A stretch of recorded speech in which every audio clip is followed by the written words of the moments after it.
If they do these things in a green tree, what shall be done in the dry? Among other interpretations of this suggestive question, the following is full of teaching. If the innocent substitute for sinners suffereth thus, what will be done when the sinner himself, the dry tree, shall fall into the hands of an angry God? When God saw Jesus in the sinner's place, he did not spare him, and when he finds the unregenerate without Christ, he will not spare them.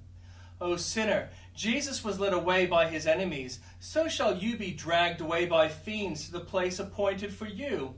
Jesus was deserted of God, and if he, who was only imputedly a sinner, was deserted, how much more shall you be? Eloi, Eloi, lama sabachthani. What an awful shriek! But what shall be your cry when you shall say, O God, why hast thou forsaken me?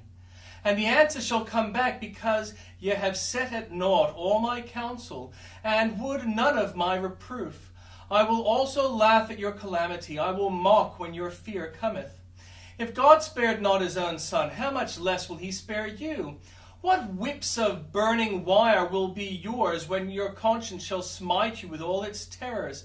Ye richest, ye merriest, ye most self-righteous sinners, who would stand in your place when God shall say, Awake, O sword, against the man that rejected me? Smite him, and let him feel the smart forever. Jesus was spit upon, sinner. What shame shall be yours? We cannot sum up in one word of all the mass of sorrows which met upon the head of Jesus, who died for us. Therefore it is impossible for us to tell you what streams, what oceans of grief must roll over your spirit.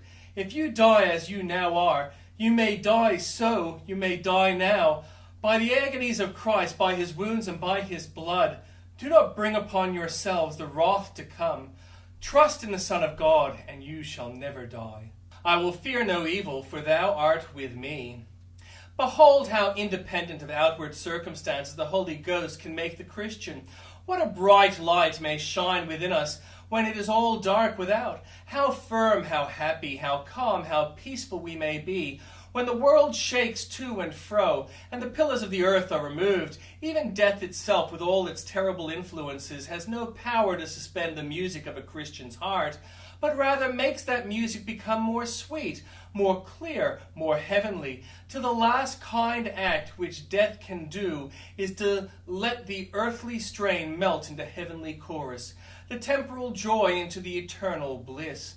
Let us have confidence then in the blessed Spirit's power to comfort us.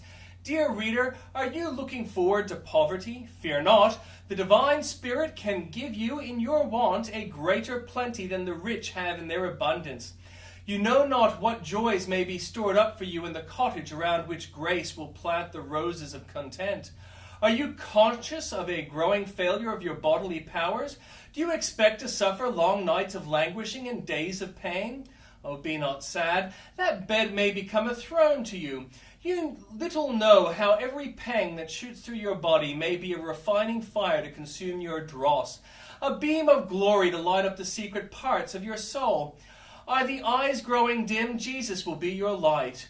Do the ears fail you? Jesus' name will be your soul's best music, and his person your dear delight. Socrates used to say philosophers can be happy without music, and Christians can be happier than philosophers when all outward causes of rejoicing are withdrawn. In thee, my God, my heart shall triumph, somewhat may of ills without. By thy power, O blessed Spirit, my heart shall be exceedingly glad, though all things should fail me here below.